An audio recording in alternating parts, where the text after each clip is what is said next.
this on? Oh, it is on. My name is Laura Kepke. I'm the bassoon professor here at Fredonia, and I'd like to welcome you to this roundtable discussion on women in music. This is the first public event of the Sorel Visiting Artist Series for 2024-2025. So first, let me introduce you to this year's Sorel Visiting Artist, three-time Grammy winner and Pulitzer Prize winner, composer Jennifer Higdon.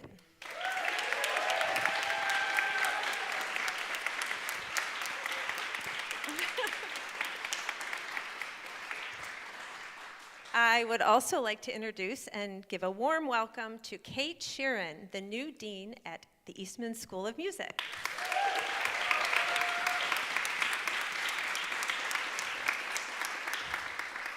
And with us tonight on the stage, we also have Fredonia's own Director of Bands, Paula Holcomb, and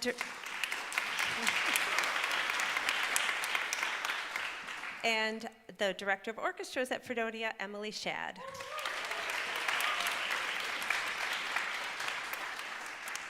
Before we get started on our roundtable discussion, I'd like to first acknowledge some people who helped make this event and the entire Visiting Artist Residency possible. We at the Fredonia School of Music are deeply grateful to the Sorel organization and their managing director, Fredonia School of Music alum Wendy Persons, for their vision and generous support of these residencies. We'd also like to thank, of course, Jennifer Higdon, our visiting artist for this year, our panelists tonight, Kate, Paula, and Emily. The previous visiting artist, composers Chen Yi and Valerie Coleman. I'd also like to thank June Miller-Spann, Director of Development at the Fredonia College Foundation. The Sorel committee members who are listed in your program. Most importantly, co-chairs Natasha Farney and Rob Deemer.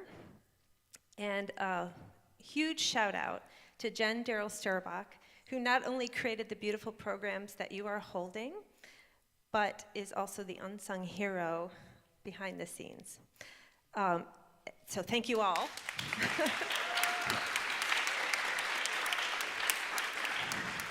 And just a side note about the programs, if you would like to not keep your program, if you wouldn't mind just leaving it outside in the lobby, there should be a box so that we can use them for the rest of the 3 days, tomorrow and Saturday.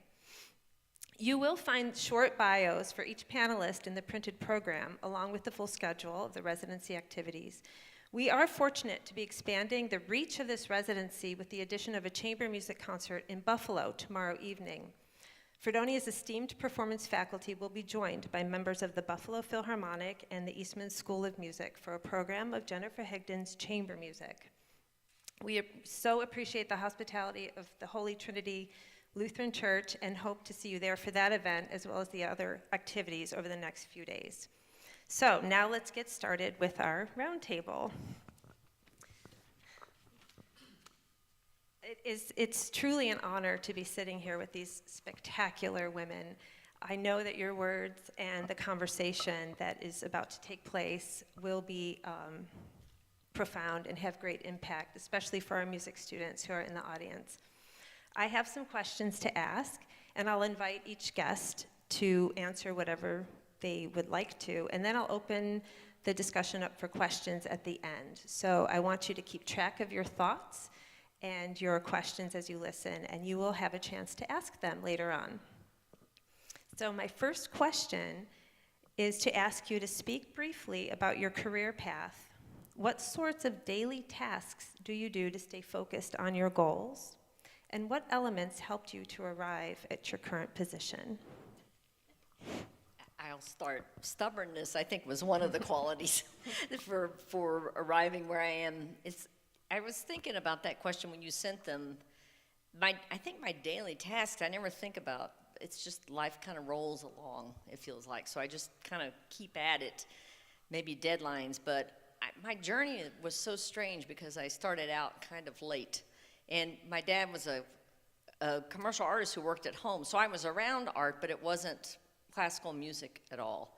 But there was just something about joining a high school band, I thought was just an amazing experience for me. It's kind of like showed me the power of of music. That and the first Star Wars film came out when I was a freshman in high school.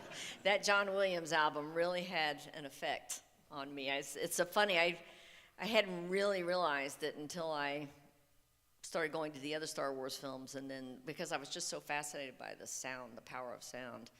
But I think everybody's journey is a little different. I mean, when I taught at Curtis, students thought I was really odd because I started at 15. They all started at like 3 and 4.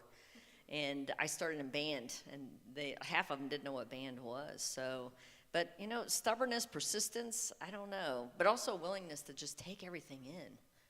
Because we all learn differently and we learn different things. And it makes us, that's actually, now I think about it, the arts are very different than, I was talking to the band about this earlier. It isn't accounting. The arts pull from everything, which means you have more room to learn from different things and to inspire you. But it also means that it can feed different parts of different artists, actually. So, but I think persistence, really, the willingness to kind of focus and work and ignore those who said, oh, you can't do this, you started too late. So there was a certain stubbornness in that. I'm kind of picking up on what you said. I think curiosity has fueled my career, and I've kind of moved around. Before this role was running an institution that had everything but higher ed, and before that in higher ed, and sort of moved around through K-12 and presenting professional concerts and commissioning all kinds of things. But curiosity has fueled the whole thing, and I think if I look back on it, most of these things happened fairly organically, right? An opportunity came up and you take the opportunity. Sometimes we get a little scared, especially in music, if it's not exactly the right opportunity, but even taking that tells you something about yourself. Oh, nope, that wasn't the way I wanted to go, and maybe I should go over here. When I finished graduate school, I actually moved to the middle of nowhere, Pennsylvania. I sort of grew up with the new music ensemble Alarm Will Sound, and we had a residency, and I was helping set up the residency and figuring things out, and I thought I would do that for a year, and then go back to school and maybe go into higher ed teaching. I'm a French horn player, teach French horn. But what I realized was this connection of people, and I was doing some performing and teaching and helping to shape how other musicians got to perform or learn was really sort of my niche. And so that's how I started to shape my path. And yeah, I think life rolls along, right? And one thing leads to another, and I've been grateful to be able to go places where I think the work is interesting.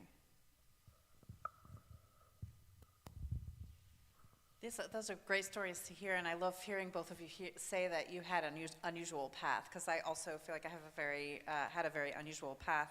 I started out as a performer, and then I took a deep dive into education for about 20 years, I would say, and emerged a conductor. And I knew when I told somebody recently, I knew when I was in high school that I wanted to be a conductor, and I knew that that's where I felt like my gifts lie. And I think for me, what's fueled the path for me is being fascinated by people and connections with people and connections between people. And I think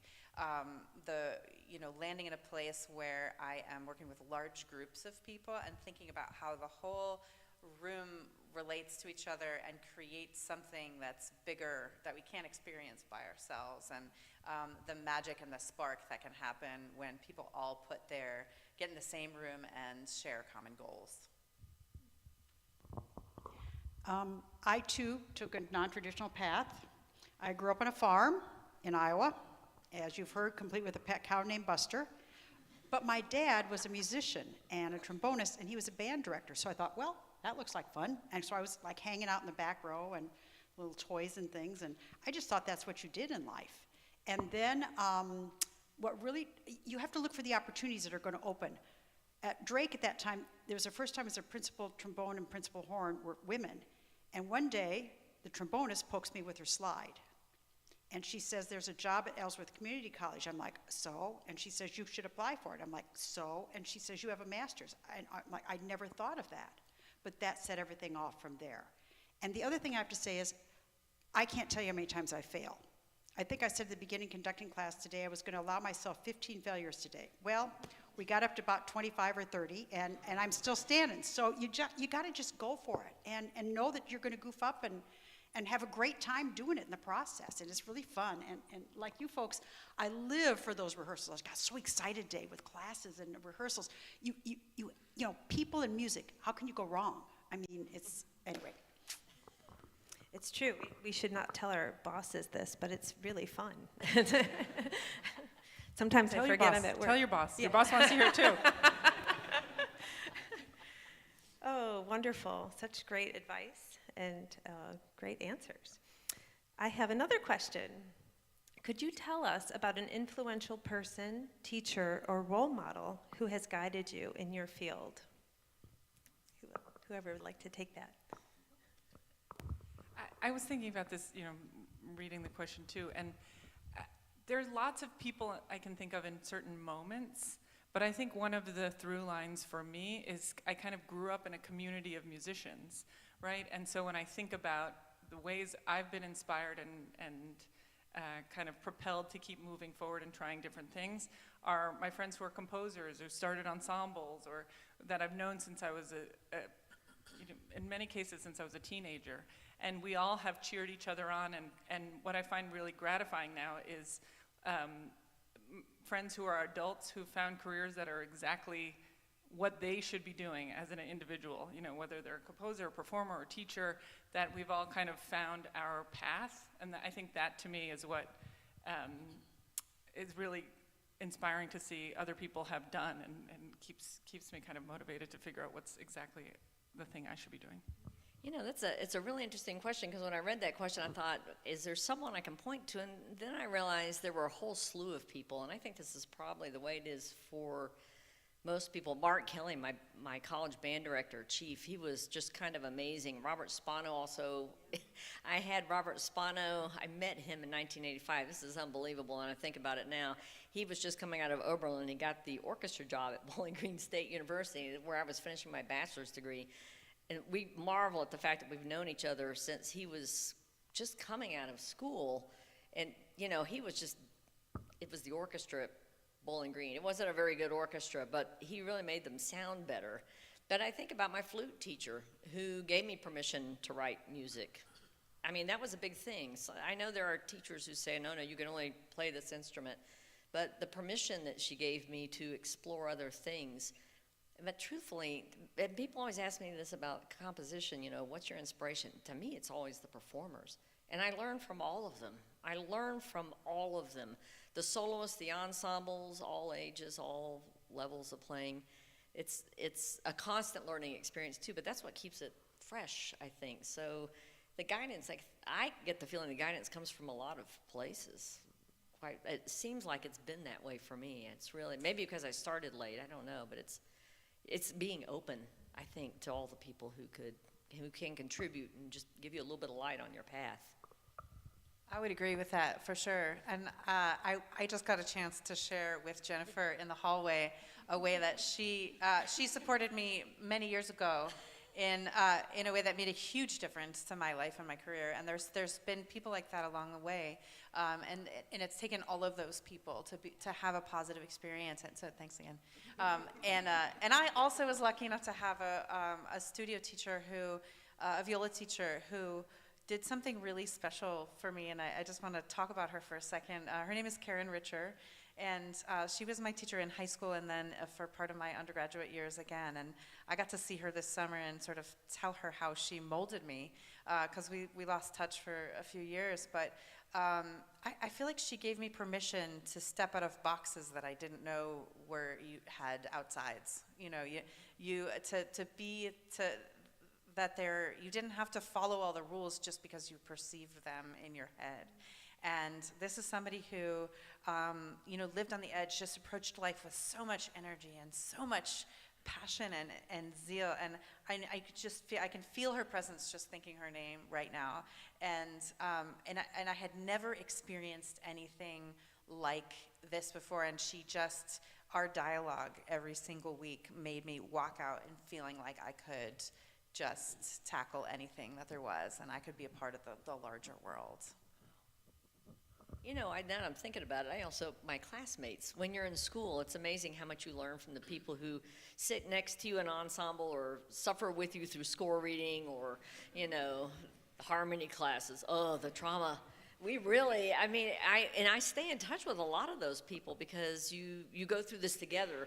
We were like, yeah, we survived in the trenches together. It feels like the trenches, and then you get out and you're like, oh, that wasn't a trench, it was just barely a hole in the soil. But no, but it is interesting because even though you don't realize it, you learn from the people you're going to school with. It's pretty incredible because it's a bigger journey than just the music, and music is fed by your life and by the experiences you have, I think. Okay. My influence was my high school choral teacher, like you folks. And so I thought she was amazing. First of all, I'd never had a female musician sort of person, but what I loved about her was she was fearless. And we were doing music that we had no business doing, but I was just like, oh my gosh, this is incredible. And I just was so captivated by that and the music we were making and again, the camaraderie within the ensemble that I was already hooked, but that totally put me in a different direction. And the other influences I think that I had were at Aspen and at Chicago Symphony Musicians. Oh, wow. I was never supposed to be hanging out in those lessons, but I would go down, and Arnold Jakes was the big, tuba guy. But I would go down, I'd take my Chrysler 300 because you could get 4 tubas and 4 guys in the car. But then I got to sit in on those lessons, and I just would write things down all the time, and I think I just looked really stupid, and he took mercy on me, and I would just ask questions all the time, and I realize now how I was imposing on these folks. But they were so generous with their time and so open. I mean, I learned a lot from that, and just by being open with them and again, going for it. Great answers. I should ask our next question. Although it is not really possible to plan a career since luck and happenstance can be involved, what piece of advice would you give your 18-year-old self to achieve your goals? Because we have a lot of 18-year-olds and 21-year-olds out here, and everyone in between. I really don't know what advice I would have given myself because I realized my neuroses at that point and my anxieties, but also my passions were the thing that have gotten me to where I am. I don't know. I think it's a really good question, but I don't know that you can ever advise although as teachers you always say things to the 18-year-olds in your life, it'll be okay. And they're like, no, it won't. No, it won't. It's an interesting question. I don't know. I mean, the thing that paid off for me was I think having a father who worked as a freelance artist showed me what it would take in the arts. And my parents never said a word about me being a woman and not being able to do anything. So that barrier was never in my head. In fact, I was kind of flummoxed in the first decade of my coming out of school, figuring out when people would say, and women especially, oh, I was told I can't do this. I'm like, why? I mean, I probably didn't have the best response. I probably should have been a little more like, oh, really? Mm-hmm. But it's interesting. I had this concert. This was back in 2009 with the Baltimore Symphony, and it was me, and Marin Alsop was conducting, and Hilary Hahn was playing my violin concerto, and they had these post-concert talks at the front of the stage. We came out the first night and to do the post-concert talk, and I was shocked because everyone had stayed. And it was just to take questions. The very first comment, someone raised their hand and said, it is so great seeing 3 women on the stage. And I have to admit, not one of us had even put that together. We all looked at each other like, oh yeah. But the audience went berserk. And I realized the importance of having the chance to see yourself on a stage, to see someone who is like you or looks like you, or it's more valuable. And I think I may have realized that I didn't grow up in the classical music world. I grew up around rock and roll and visual artists. So maybe I was lucky in not having the same kind of restrictions on me that some of my classmates had in terms of my thinking. It's just bumpers on your thinking. Sometimes you just have to take all the bumpers off your thinking. Sometimes you just have to try to think outside the box to give yourself permission. It's hard because you go through all this schooling, and there are always rules you have to follow and certain classes you have to take and things like that. But the truth is, in art, there's also an element of trying to figure out how to make something work, and sometimes it's to dream up something big. So I think it's an important part of being any kind of artist, and also a teacher, too, because students are different when they come to you sometimes. I've been thinking about this a lot because I just began this past July as the dean at Eastman, and it's where I went to school when I was 18 years old. And so being there it really forces you to think, what was I thinking? You know, what was I thinking about? What did I need to hear? And I think, you know, you said it'll all work out. It would have been the last thing I wanted anyone to tell me when I was 18, but it is the thing I now know. It's sort of like when you take an audition, if you're a performer and you take an audition, you walk in the room and especially when we're young, we think the instinct is that the judges don't want you to do well, that they're judging you, like actually judging you. But being on the other side, you know that you're feeling, all you want is for someone to come in and nail it. You feel like you're cheering everybody on. And the same thing I think is true on like a macro sense of the world trying to tell you it'll work out, but if you actually say that to students when they first come to school, they just kind of roll their eyes, and that's the right reaction too. Yeah. But the other advice I'd give is, you sort of touched on this, but it's a time to take risks and try things out while you're in school, because you have this whole playground of musicians and ideas to realize. So try as many things as you can, because you'll never have this amount of things in a condensed area. You might have more spread over time. You might have more intense versions of some of the things you have now, but it's a great time to try things out. And you're also meeting the thing I know for sure now is I was meeting some of my best friends and lifelong collaborators when I was 18. Yeah. So hold your friends and colleagues close, and then you can do amazing things together forever. And just don't be a jerk, because people remember that too, and music is small. That's a big one, actually. People do remember. They do remember. You don't ever know when you're going to cross paths with someone again, and it may be that person has the ability to hire you or nominate you to be president of the United States. I mean, you don't truly know. So it's always best. I mean, I always get asked by reporters, what's the most important thing your parents taught you? And I know they think I'm going to say something artistic, and I'm always like, the most important thing I learned was to be kind. It really, and I've actually had orchestras confess they've programmed my music because they heard I was nice. And I'm like, that's why you programmed it? Wasn't the music? And they're like, no, we heard you were nice. I'm like, okay, well, I'll take that. It's all right. But yet also having a sense of humor to roll with these things. I mean, there have been a couple of times where I've shown up with orchestras where I had performances, and I remember one time a head usher came running over to me. I was going in to do my pre-concert talk, and he said, did you finish parking the cars? And I stopped for a minute, and I'm thinking, wait, I wrote the concerto that's on this concert, but I thought, well, and I looked at him and I said, well, if that's what it takes to get my piece played, I will park the cars. So sometimes I've seen Maren Alsop do this, because a lot of times orchestras will kind of test her as a conductor, a female conductor up on the podium. She always dispels it with some sort of joke or a little piece of humor that makes everyone relax a little bit. So have a joke in your back pocket or something, so. Maybe one of the fun things about being 18 is you don't know what's out there. And it's an adventure, and it's okay to have fun in the process. I think we think, oh my gosh, I have to go practice, and I have to go do this.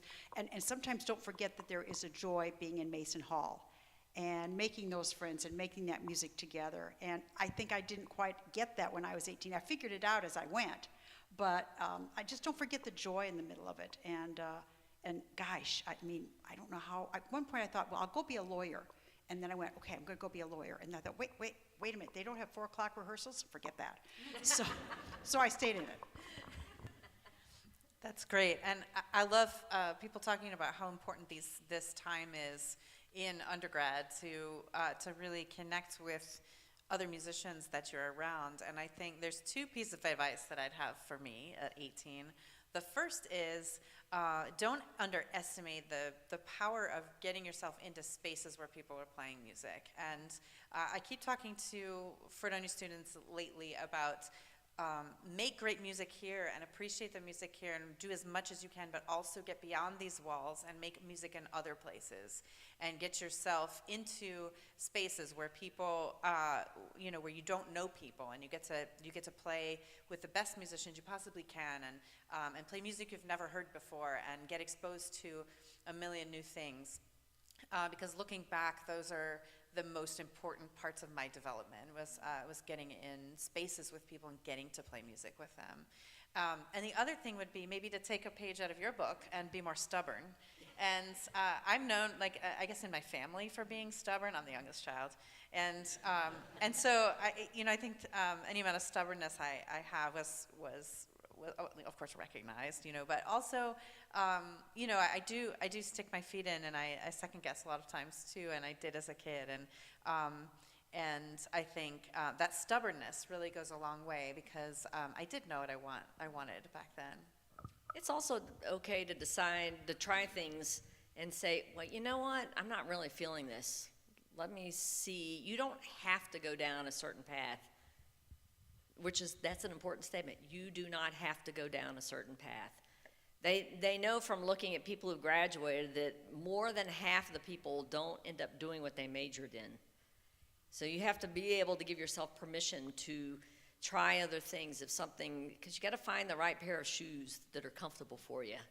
That's actually the more important thing. And the things you gain in playing in ensembles, I always think musicians, your brain gets wired a certain way because, one, you're playing as a soloist when you go into lessons, but you're playing in an ensemble with people, so you learn to work with people.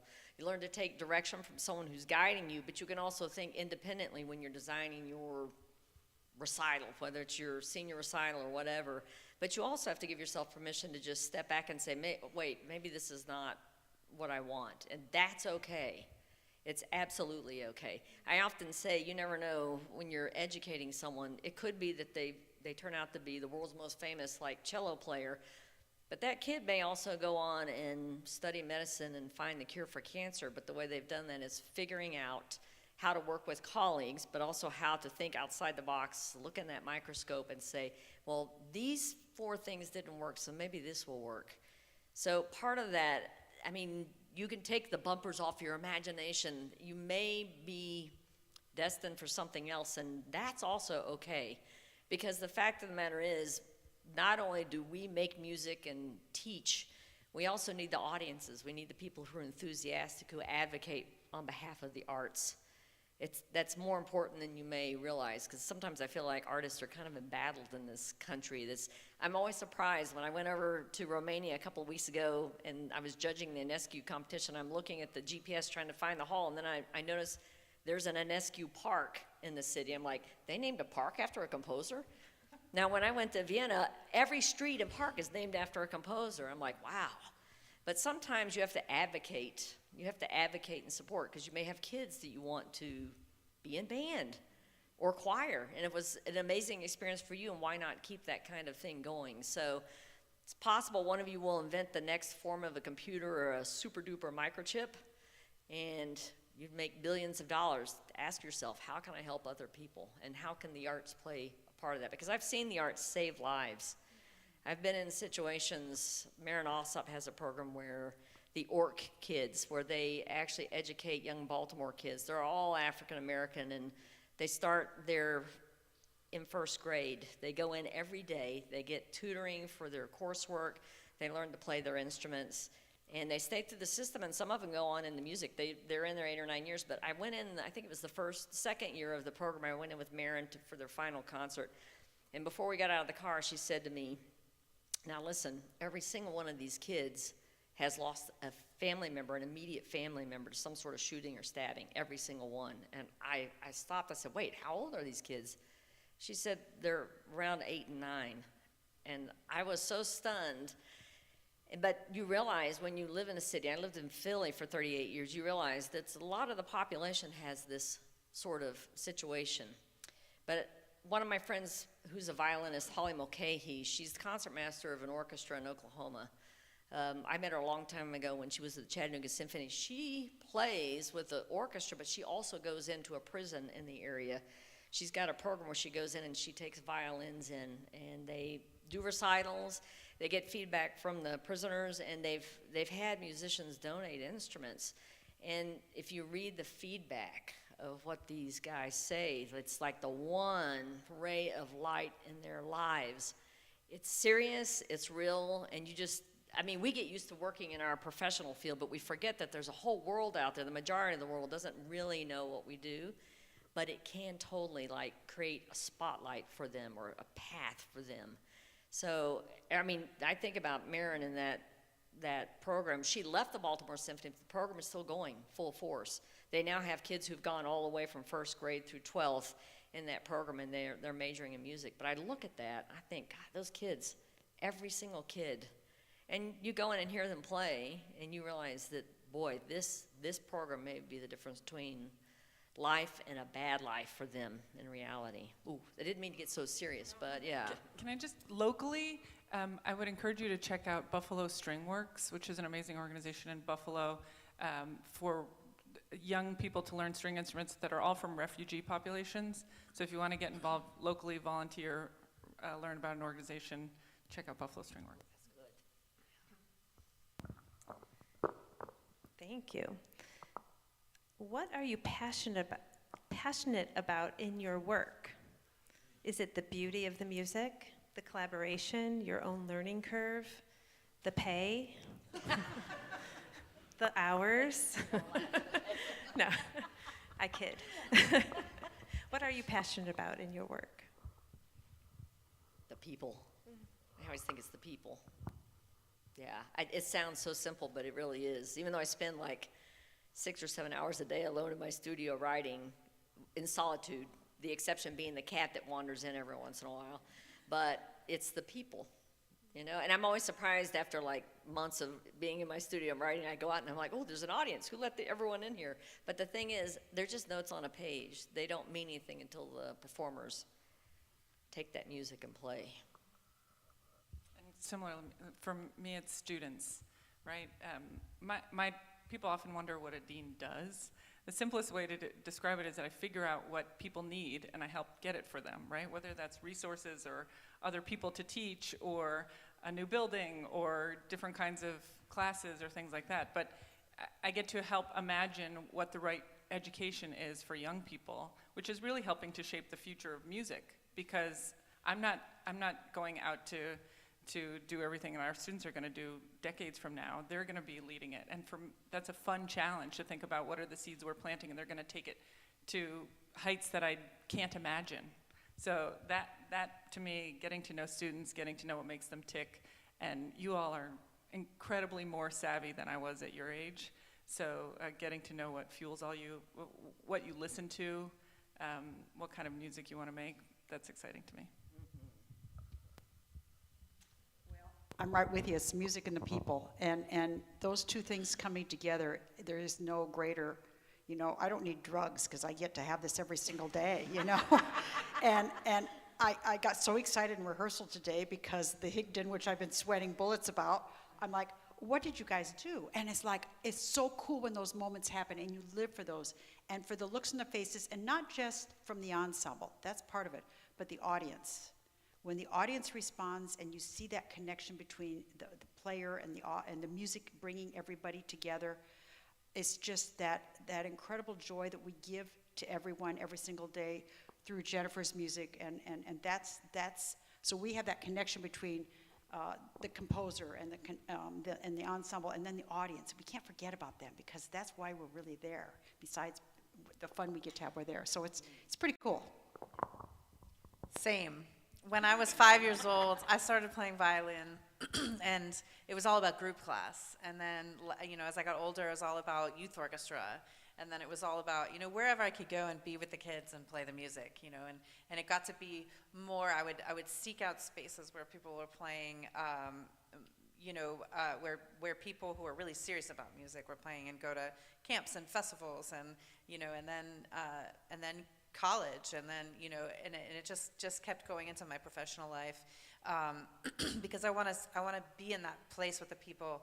And the other side of it for me is the process, and really like when you come together with a group of people, how do we get from here to there, and how do we not just you know, get instructions and follow the instructions and go, but how do we use our resources, like all of the ideas that people have in the room, and all of the different perspectives, and all of the different, like, from where the music goes when we first meet it to what we eventually shape it into, is an incredibly it's an endlessly interesting process, and just finding out what that can be. So you can't really find out what that's going to be until you're actually a part of it. You can plan as much as you want, and it goes differently every single time. And so that's another part of the thrill for me. Can I just add one specific example as we're all talking and thinking about people and the ways we connect through music? We're so past the dark parts of the pandemic, it feels passé to bring up during COVID story, but I'm going to tell a COVID story.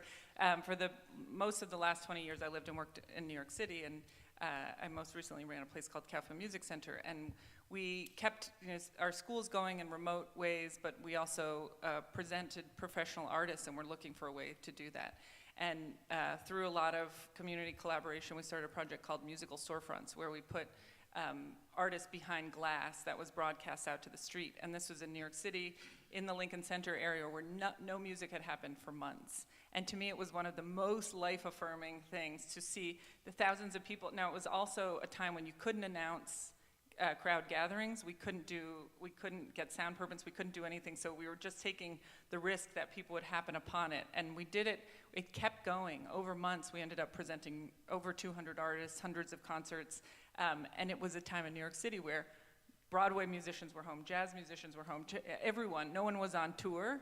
And so here we were, having some of the best talent in New York on display, and people cried and danced and held hands and called their loved ones and did all these things, and it reminds you that people really need music. So, boy, that's the truth. Yeah, the pandemic was it was amazing how difficult it was to not only not be able to go to concerts and things, but also just talking to my students online, I could actually see the lack of music in their lives. They were suffering, we were all suffering.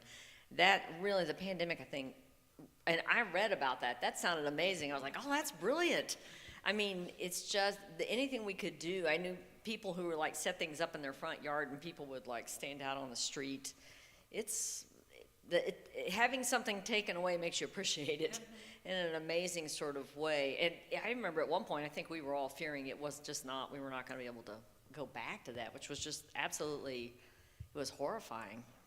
I think everybody was worried that we'd only have online concerts. Yeah. And then immediately, what did we all want? We wanted to be back together, which is what music also brings, is community, that we can all be in a space together.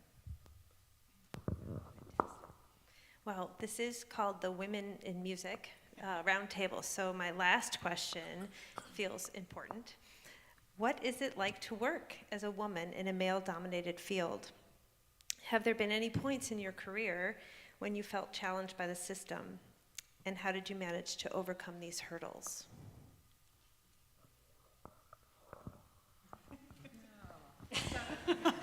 Okay, yes, but I just barreled through it because I refused to take no for an answer. And I was a band person, a college band director, which women didn't do. We weren't supposed to do that. And so the question was, they hired a what? And I'm like, yep, well, here we go. So this what has kind of been all over the world and had a jolly good time doing it. I took lots of things, and it even happened as we got the BBC award. I'm looking online, and sure enough, one of the top conductors says, "Way to go, ladies." And I thought, he wouldn't go, "Way to go, gentlemen." And I just thought, okay, but I thought I can get mad about that, or I can just kind of go, yeah, at least acknowledged us, and that's all good. So you just kind of have to go with it. And I think I do have to say, and I felt a responsibility, I'm just going to go here on this, as a tenured full professor at one point in my life where I experienced sexual harassment retaliation. And yes, I took it to federal court. I spent $500,000, and I lost. I don't care. I would do that again, because that's part of how we change the system. And when I sit and work with you folks and I see this out there, you are the change. I don't feel any of that stuff from you folks. And I can't tell you how excited I am about the future, because it's right here. And you guys are so LGBTQ+, you're just blind on all these things. And it makes such a difference, and you bring people together, and you are changing the world at every single day, everything that you are and everything that you're all about. That's very true, yeah. I remember when I was first writing pieces and I'd get them performed, and people would come up to me and say, "I can't believe a woman wrote that." And I remember thinking, all right, how do I respond to this? Do I step on the person's foot, or do I? But actually when I said, "You better believe it," and I think maybe I was thinking about, this was probably a naive approach. I thought, well, I'll just have to keep making big noises with big ensembles, and it's going to be the music that will convince them, and they'll stop saying that eventually, which they did, but they may be thinking it.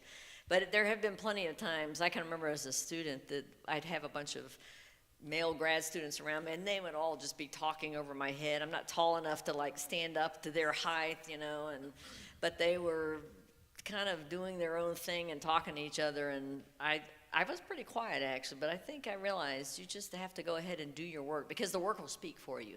That's the thing. So stepping on someone's foot probably wasn't a good idea, and just doing the work in itself would make it a convincing argument that was probably going to be the best argument I could make. It's gotten better though. That's no joke. You all are the better.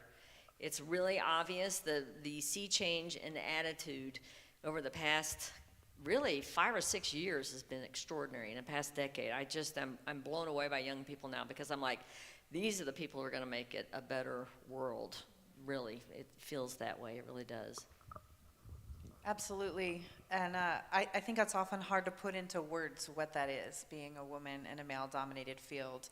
And I have so much gratitude to all of the women composers, women conductors, women soloists, everybody who has appeared and undergone, gone through these processes to make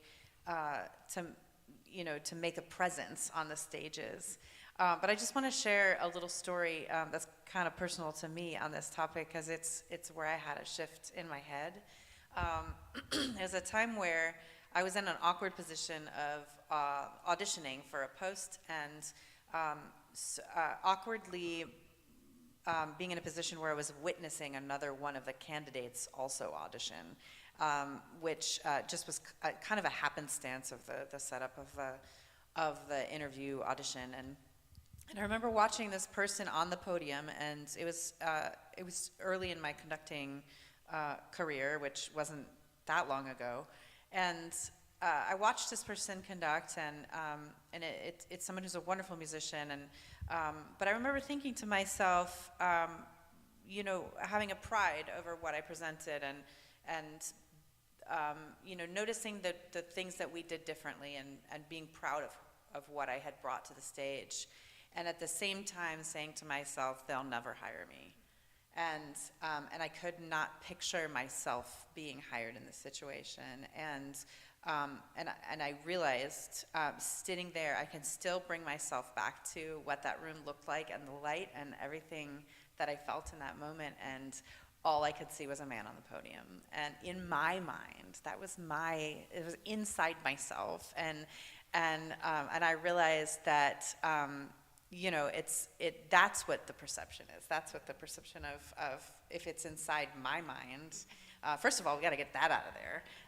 But also, it's kind of, every conductor I had ever played under was a man, and that's the sort of the repeated exposure thing. And so when we talk about representation, it matters so much.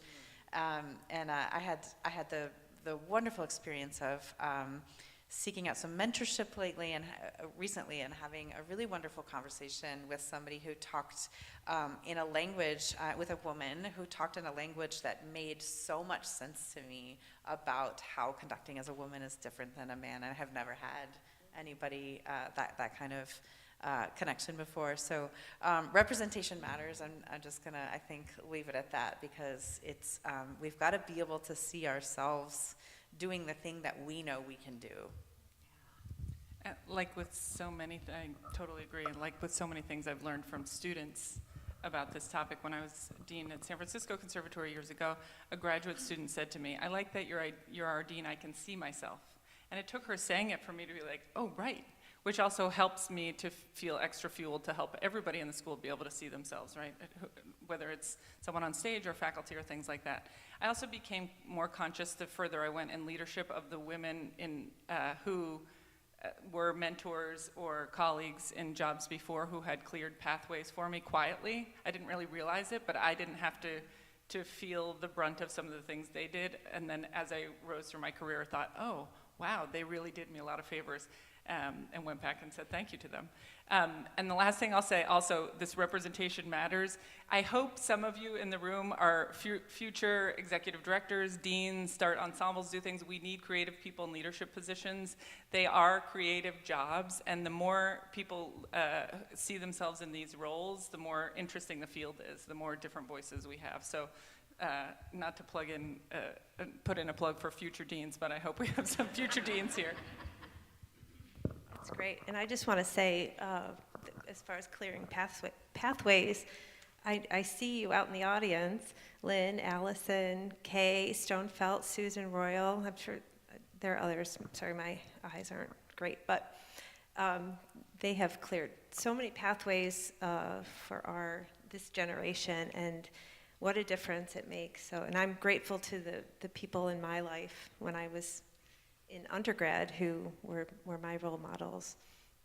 I think the future looks bright, and it's a different world than it was when we were younger. So, but I still had to ask the question. So what I'd like to do now is open up the floor for questions from you all to our panel. Based on what you've heard them say, I'm sure you've stored up some questions. Yes, Bug. And speak very loudly if you don't mind. All right. I just wanted sort of advice or opinions, because this is my last year in college, and I'm not someone who's going to be able to afford grad school, but I still want to advance like my career in music. I'm a composition major. What is your advice for people like me in positions where they can't go to higher levels of education, but still want to have a career in music? Ooh, yes, you know what? This was something I thought of when I was teaching at Curtis. People were always telling me they didn't apply to Curtis because they figured they couldn't get in. I'm like, always apply. There are graduate programs that pay everything and give you a living stipend. You may be thinking you can't afford it, but I think you should apply to a bunch of places and just see what happens. So it just takes some time to do the applications, and it's worth doing because you might be surprised. The year I applied to Curtis, I'm still kind of floored I got in because I was a flute performance major in my undergrad, and I was applying composition. I sent in rinky-dink pieces, but it turns out they had almost no applicants that year. So this is the thing, you just don't know. You just don't know. I have judged competitions before where like the prize was an orchestra commission being performed by a really good orchestra at Carnegie, and there were maybe 12 applicants, and I thought, good grief. People have no idea what they're passing up. So always apply for things. Even if you think you can't afford higher ed, you might be surprised. You might be able to find a program that will pay you not only to go to school, but will help you cover all of your costs. So I think it applies to everything in life. I mean, people often say to me, well, I applied for a Guggenheim Fellowship and I didn't get it. Like, so what? Just apply every year, you know? I think my application between my 6th and 7th year was the exact same application. I didn't change anything, and I got it in the 7th year, not the 6th. So it's hard to say who's making those judgments, but pick some schools that look like they've got good financial aid packs, and what is it, Yale, I think now in composition is I think maybe doing full rides now. There are a couple of schools like that. It's a good question about the composition thing. I'm not exactly sure, because the trick for composing is getting to know performers and to keep writing, but be able to pay the rent. I mean, it's a challenge. If you have student loans, it's also a loaded problem as well.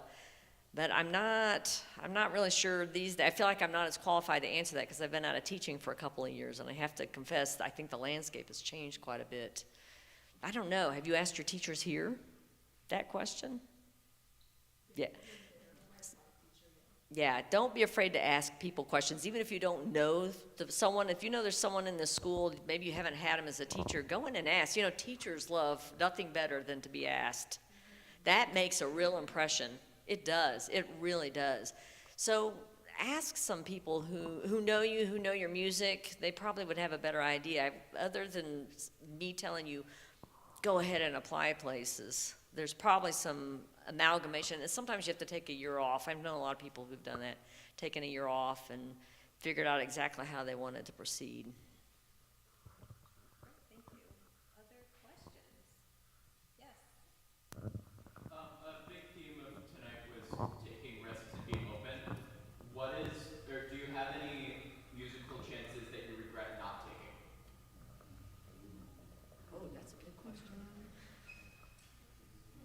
think I jumped at everything that came along, actually. I don't feel like I always tell people, we always were told by Fran Richard, who used to run ASCAP, Fran always said to all of us, never say no. She said, you'll know when you get to the point where you can start saying no. And she was right. We said yes to everything, even if it seemed completely insane. I'm like, oh, write an orchestra piece and do all the parts in 10 days? Yes. I don't need sleep. But it was a good thing to do. So I don't feel like I have any regrets. This is weird. My brother passed away about 25 years ago, and I remember when he passed away, I thought, I do not want to be at the end of my life and have regrets that I didn't go ahead and do something. So I don't turn things down unless it's just not possible for me to do. It's kind of it was a weird lesson for me to learn early in life. But thinking about that, because I hear people say all the time, well, I'm going to take the safe route. I'm like, are you sure you want to take the safe route? You never know. You may be able to figure something out the route you really want to take. So, I don't know. Let's ask the dean this. No. I feel like I may not be qualified to answer this. No, I think in the large sense, if you change any one thing, your path changes, right? So on big decisions, I've tried to untrain the instinct to have regret because it would have changed my path. I can tell you a little anecdote of a tiny musical regret that I do have, which is that, how, I don't know if you've ever heard a faculty member, if you're learning orchestral I'm a horn player. If you're learning orchestral excerpts, you have to be ready at all times because you never know when you're going to get called. You never know when you're going to get called. That happened to me. I was planting flowers in my neighborhood in Brooklyn once, and my friend was conducting the Brooklyn Philharmonic at the time, and there was a concert.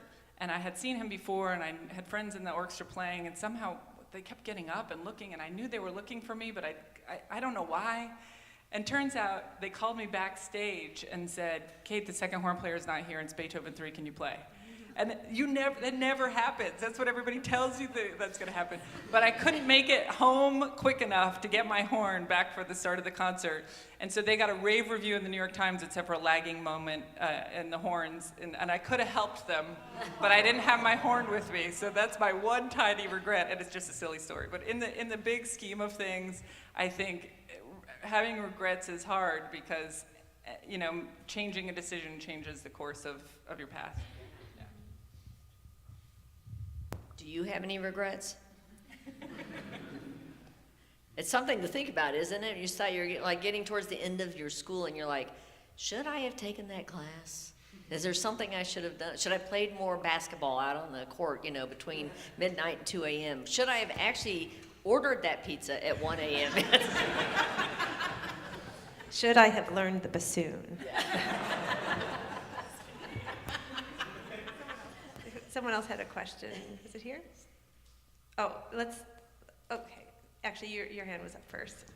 You mentioned earlier about having to fail many times in order to succeed. What would you say your favorite fail was? The one that was either very silly or one that was just the most influential? Oh my gosh. There have been so many failures for me. It's funny, I wrote a trombone concerto. It was commissioned by the Pittsburgh Symphony. And this was after I wrote my percussion concerto. It was the next concerto. And they premiered it, and I just felt uneasy about the piece. And I let the piece exist for a couple of years, and I couldn't figure out how to fix it, so I pulled it probably about 7 or 8 years ago. And boy, trombonists have been ticked off at me since then. But that was a massive failure. But, there's so many. When I think about all the different things that I've done in writing pieces, but I always think of it in terms of writing music. That's kind of my orientation. And, I thought I failed because I got into Bowling Green State University. I must have applied to 8 schools and I got into 1, which makes sense because I didn't know anything about music. Now that I look back, I'm like, oh, thank goodness I didn't get to any of the other schools because I would have been crushed alive like a little insect. I didn't know anything. It's good I went to this place that kind of like nurtured me. Sometimes the failures, I heard someone say the other day, you win some, you learn some. And I thought, oh, that's really good. That's exactly what it is. You're never really losing. You're actually just learning. And it's a gift. And those lessons will be there for all of your life. Okay, we had a hand up here, and then Lynn, and then the one in the back. And then no more hands. Earlier, you were speaking about advice you give to yourself when you were young. How do we appreciate this time of life? Because sometimes it gets so busy, it's hard to see that. Oh, that's the truth. I'm off. There you go. Wait 20 years. We will. It's weird when you're going through it, because I can remember being overloaded with classes and lessons and needing to practice the solfege, the piano skills, how to play, America the Beautiful in 4 keys so I could pass that piano proficiency thing. You can tell I was traumatized by that. I don't know if there's a way. The fact that we've just told you to appreciate it means just as you're going through this, it is going to be a lot of work. There's no getting around it. You got to put the 10,000 hours in. That's actually not an exaggeration. Just look around and say, all right, I'm doing this and I'm doing it with these people. And what can I take from this? Where is the joy in what I'm doing? It won't all have joy. Believe me, when you get the markings with the parallel fifths and octaves in your counterpoint class, you're like, why me? And I remember there's this conductor, Pavo Yarvi, who's really a good conductor. And Pavo and I had score reading together at Curtis, and we would try to hide in the back of the room because we were both so bad. And Pavo said, it's awful. My father's a famous conductor, Nimi Yarvi. He said, everybody expects me to be good at this. And he says, I'm awful. And then we'd hear the teacher call his name, and I'd be like, good luck. But Pavo has a big career, and he never got any better at score reading, and neither did I. So sometimes, really, I was telling the band today, I'm like, the ear training stuff, I suffered through that. It was really, and I'm still not so great at it. But sometimes some skills develop longer, and you just have to keep plodding along, It's the persistence and sticking with it, even if you're just kind of awful at something. Don't worry, it'll come along. I would also add, if you don't mind, just look around every once in a while and realize what an awesome group of people you go to school with. I just have to say, I've only been at Fredonia for a year, but I think Fredonia students carry a really beautiful community and are super supportive to each other, inquisitive and invested, and it's an amazing community to be a part of. So just look around every once in a while and just smile around and then get back to work. Yeah. So I teach here, but of course I've had a long life as a student of the creative arts, and something that came up in your conversation about giving permission, being given permission, giving permission to yourself or to a student. I'd love to hear a little idea from any of you about ways you found either in your student life or in your professional life, or even now, that you give yourself permission that have released you into something that's fuller or easier or that's made a change for you. Because I think our students, I know as a young student, I really struggled with that, right? Am I doing okay? Is it okay to do this? So that's really interesting to me. One that I think about a lot is, releasing myself from people's expectations of what I'll be like to actually be able to be myself. And I think it's not that long ago that I gave myself more permission to be myself and actually am better at my job when I can be myself. And I remember having a conversation with a friend saying, but in these roles they expect me to do X, Y, or Z. And he's like, Kate, you're a playful person. You make jokes. It's okay to be yourself. And actually, it frees you. And so I think we often put these expectations on ourselves that are a little bit forced. I was in a room once with our composition at a different school. Our composition professor was there, and he had a guest there, and he said, "This is our dean," and they said, "Oh, I was expecting to see," and the composition professor said, "Someone who wears elbow pads? Our dean doesn't wear elbow pads," and tried to save them. But everybody will have some expectation on you, so just throw it out and be who you want to be, because you'll be better at doing what it is you're meant to do. If I can just add to that, I cannot emphasize that enough, Kate, because for years I thought I had to be a serious conductor, and because that's all I'd ever seen in my entire life. And then one day I just was like, I don't know, I just sort of decided. And one of my students said, "You don't smile at us." I was like, listen, I'm petrified up here, and then I don't know, everything went out the window. I started having fun, and I don't do everything quite the way you're supposed to, but we get it done, and I'm not going to yell and scream. So absolutely, you've got to, and just be yourself, or you can't be successful, because you've got to know your true self. And it takes a while to find it, but just go have fun, see what happens. I would add, one of my favorite things to say recently to students is at whatever level of, execution you're at on your instrument or your voice or whatever it is, your musical ideas are valid, right? And if you're drawn to music and you're drawn to something in a particular music, then that means that you have a relationship with it, and we want to hear about it. And so, it's your interpretation and your presentation that you're looking for. Like, follow that path and go after it, because that's what makes yours interesting, and and it's what makes it you. And we want to hear it. Okay, our last question in the back. My question is that as a performance major who's also in the platform, but I want to make music my thing. And so, what's your advice to performance people? How do we make it into this role? Because it's getting harder and harder for performers to be out there. It's always been hard. Don't look at the competition. That sounds weird, and I should let actually people who are around performers all the time, but it's always been hard. We were saying the same thing when I was in school. It's amazing. Oh my God, it's impossible. There's no way.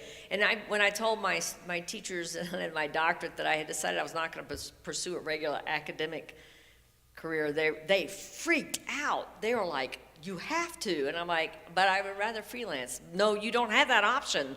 But because I'd seen my dad freelancing, I thought, well, I'll figure something out. So I was willing to kind of step outside the bounds of what was expected in composition. I also made the decision to publish my own stuff, which was so radical. No one had done it at that point. And they all said, you'll never get your pieces in front of orchestras because they always just listen to the publishers. That's the only person the conductor wants to meet. But now they're all like, how did you do that? So, but I think it has always been difficult for the arts. The question is, can you live without it, without performing? No. That's your answer right there, because if you're the kind of person who can't live like doing something else, you will find the way, I think. I mean, is that an accurate assessment? I missed what you said. You said you do music and Biology, I want to go to amazing. Yeah. Yeah. So you might find ways in your career that these things come together in ways we haven't even thought of. So be open to it, right? And or invent it. yeah, exactly. And there's also, I've worked in restaurants, I've worked in car rental places, I've taught autistic kids, I've done, we should talk about that more, but I ask any musician, they've done a bazillion things. Me too, And so, yeah, seriously. You end up doing a ton of stuff. Yeah, but you're always driven to do the thing that you want to do. If it's important to you, you will find a way. And for many years, I did administrative work and performed, and that meant that I'd schlep to New Jersey from New York City and come play some opera and come back, and I figured it out.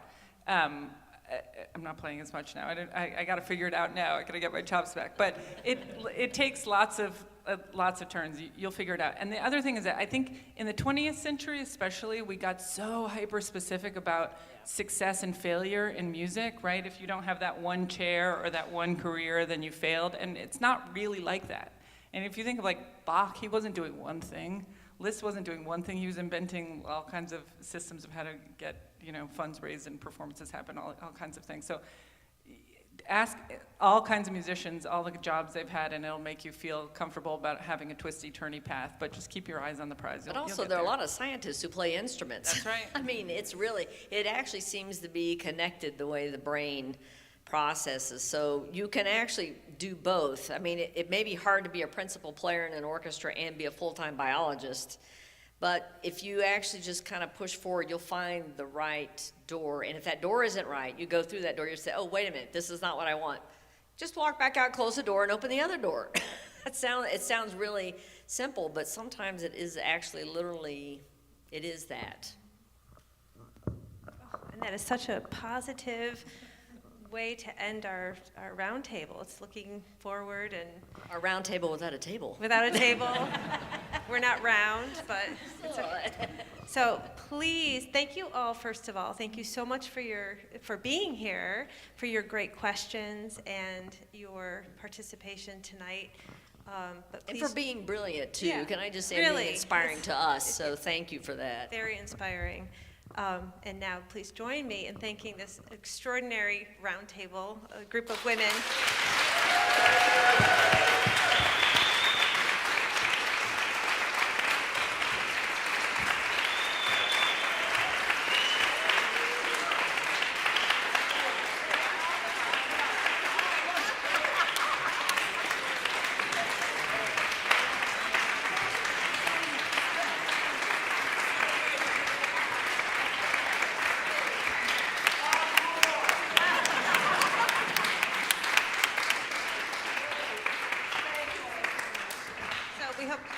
Hopefully we'll see you at the other, I know I'll see you at all the other events in the next couple of days. And yeah, thank you again for coming tonight.